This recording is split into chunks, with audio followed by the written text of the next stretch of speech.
Hey,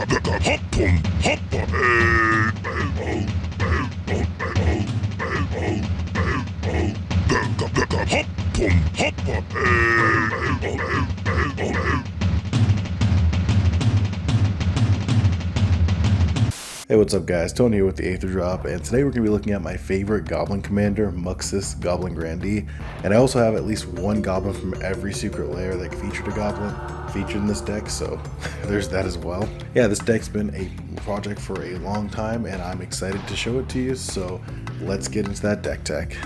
Y'all gotta stop playing with me, man. I threw diamonds at the strip clubs under the Great Pyramids.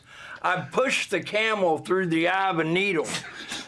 Alright, we'll start with our commander. That's Muxus, Goblin Grandee. This is a legendary creature, Goblin Noble, 4/4 for 4 and 2 red. And he says, ETB, look at the top 6 cards of your library, put any goblins with CMC 5 or less from among them onto the battlefield, and put the rest in the bottom of your library in a random order. And Muxus has, whenever he attacks, he gets +1/+1 for each other goblin you control until end of turn. This card is super cool, super interesting. It's pretty linear, but not as linear as some of the other goblin commanders you might run into. So to support Muxus, we're going to need lots of cards. So this is our card advantage section. These are cards that either put cards in our hand, impulsively draw us cards, let us see more cards, or set up the top of our library to make Muxus more impactful. That starts with cards here like Conspicuous Snoop. This card is absolutely fantastic. Lets us play cards off the top of our library so we don't have to burn the cards in our hand.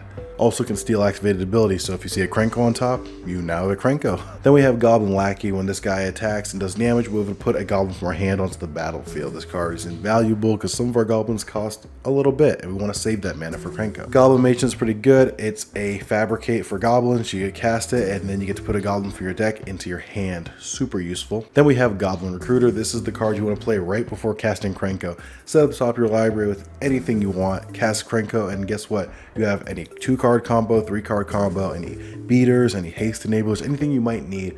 You set it up with this card first and then cast your Krenko and you probably win the game. Goblin Ringleader looks at the top 4 cards of our library when it enters the battlefield, puts all those goblins into our hand. This card is also very good.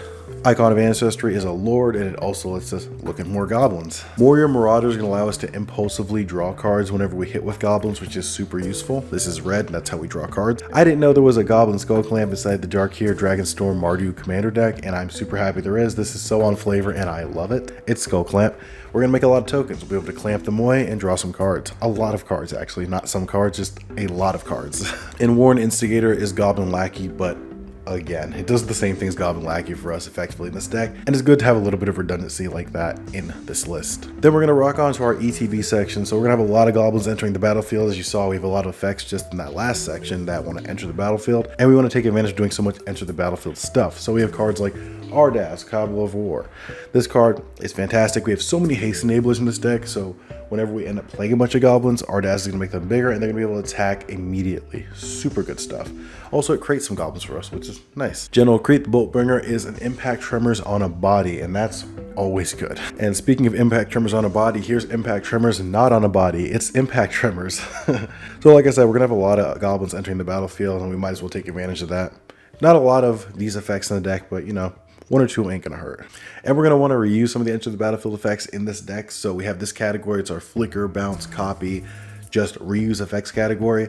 We have a couple different cards here that all do the same thing but slightly different. So we have Cloudstone Curio here. Go ahead and cast a creature, return Muxus to our hand, recast Muxus, and get us enter the battlefield effect. Again, it's really good. We have Conjurer's Closet, which is going to flicker our Muxus to let us get that ETB again. We have Panharmonicon, which is going to at least let us get the effect twice whenever we do it. Even if we can't do it again and again, we're going to get it at least twice. So instead of looking at the top 6 cards, we're going to effectively be looking at the top 12 cards. And then the Fire Crystal allows us to, well, first of all, it's a cost reducer for almost every spell in our deck. But it also allows us to copy our Muxus, let the copy die to the legendary rule, and get that effect all over again. It's very good. So I think you can see the core of our strategy is very strong. It's goblins, and we want to do goblin stuff, but we still need to eat our vegetables here and play like the stuff you need to play to just be able to maintain the board and like deal with things on the board. So we have our interaction category here, and that starts off with, of course, a Braid. A Braid is the classic red spell. It can kill creatures, and it can also get rid of artifacts. It's very good. Then we have Barbarian Ring.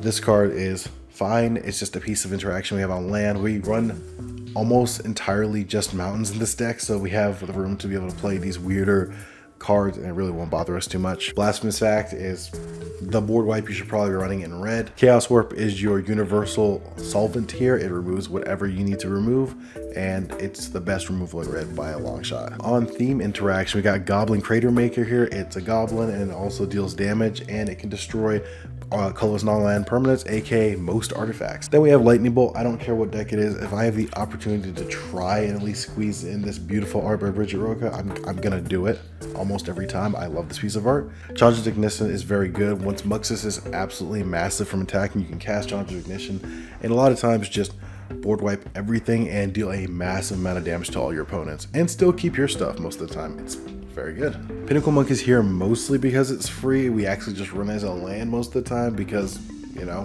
why not? Again, we're running almost entirely basic mountains as our land base, so we can afford to run weird cards like this one. Palladium Simulacrum is very good. It's removal, but it's also on theme. It's a goblin. Oh, and this is my favorite card from Modern Horizons 3. This is Siege Smash, and let me tell you, Split Second is much better than you think it is. You should probably be running this card. I know you think, oh, it just effectively is a uninteractable artifact removal piece, but I promise you that's better than you think it is. You should run Siege Smash. I think I've said this on the channel before, and I do mean it.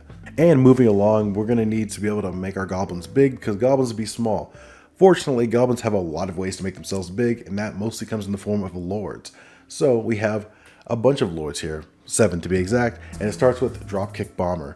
This is a good lord, and lord, to be clear, if you don't know what the term means, it's just cards that take a type like Merfolk, Goblin, Elf, and say cards of this type get +1/+1, and usually some other effect, but to be a lord, all you need to do is give the +1/+1. So we have Dropkick Bomber. I think this is a very funny card. I really like it. Being able to kick a goblin into the air to give it flying and then it dies later. I just think it's funny. Goblin Chieftain is the classic Goblin Lord. It gives +1/+1 and haste to all your goblins. Goblin King gives +1/+1 and Mountain Walk to all goblins, so not just yours. Remember that. This actually isn't the version I'm running. The version I'm running is actually this one. But I wanted to make sure you could actually read the card, so I swapped it real quick. Then we have Goblin Trashmaster. This card is so good. It does all of the work, I promise you. That sacrifice a goblin, destroy target artifact. Like we will make so many goblins during the course of the game. This basically reads your opponents cannot play artifacts anymore at all. So if your opponent's running an artifact deck, this card is just a hard counter to that. Then we have Goblin War Chief. This lord is the lord that breaks the lord rules, but I still think it's a lord.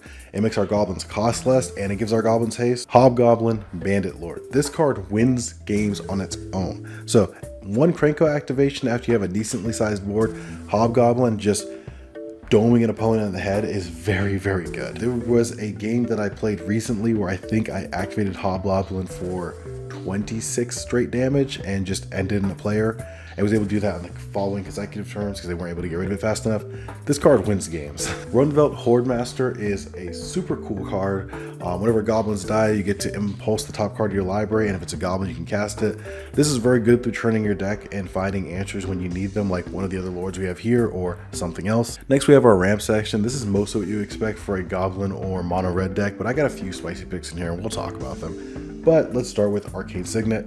It's Arcane Signet. Then we got Breaches. This is on theme. I love it. It's a goblin, but it also makes us treasures and stuff. So that's pretty good. You'd think he might be one of the only pirates in the deck, but hey, one's enough. Then we got Brightstone Ritual. Again, this counts every goblin in play and not just your goblins. So if your opponents are also running a goblin deck, hey, this probably wins you the game on its own. You're gonna have so much mana. Felwar Stone is Felwar Stone. Howl Squad Heavy. Gaia's Cradle for goblins. Whenever you're able to finally get the effect, you are probably pretty far into the game and the game might be coming to a close. But if you can get this out early, start your engines on turn 4, turn 5, and start tapping this for mass amounts of mana, you're gonna do some real work.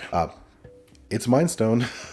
Hey, it's probably the best card in the deck. It's Skirk Prospector, and this card says, sack a goblin, add a red mana. You're going to Krenko and crank out like 15 goblins a turn. You can sack them all and cast whatever you want out of your hand, refill your hand, do whatever you want. This card is so good.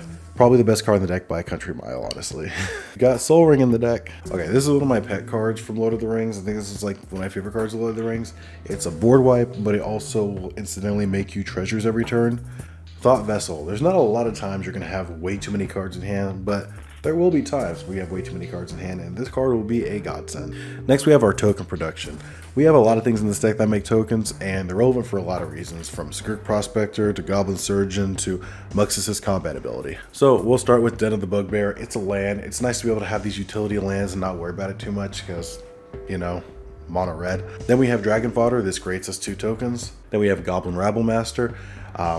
I don't like that it forces our goblins to attack, but otherwise being able to create a goblin every turn is useful. It has a mini version of Muxus' ability on it. Krenko, Baron of 10th Street. I am mostly running this card because I like the frame. I wanted this frame in my deck. I think this card is fine, but it does create us goblin tokens, and it's not much worse than many of the other goblin token production cards we have in here, so it's okay. Yes, the Goblin Commander. Also get to run this cool anime art where he's like, what is this? These guys don't even look like goblins, they look like orcs. Hey, it's Krenko's command. It's Dragon Fodder, but again. Legion War Boss, this creates us a goblin every turn and also has Mentor, so it can make our goblins more bigger, which is good. Kari the Lucky Grot, aka the 3rd Krenko.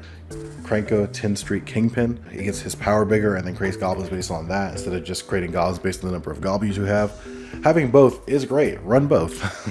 Mog War Marshal creates a guy and then dies and creates a guy. So we get like 3 guys for the price of 1. Passionate Mons. Whenever a goblin you control dies, it deals damage to any target. So you get this on the board and you start sacking off all your goblins you made with Krenko with any of your sack outlets, and you just clear a board or shoot people in the face. Seer Slicer Goblin. This is another one of those cards that's in here just because I really like the way it looks, and it's not hurting anything to have these little bit more mid goblins in here. Seer Slicer Goblin is great. It does create a goblin every turn, but it looks great, and that's what really matters here. Aesthetics are everything. Siege Gang Commander.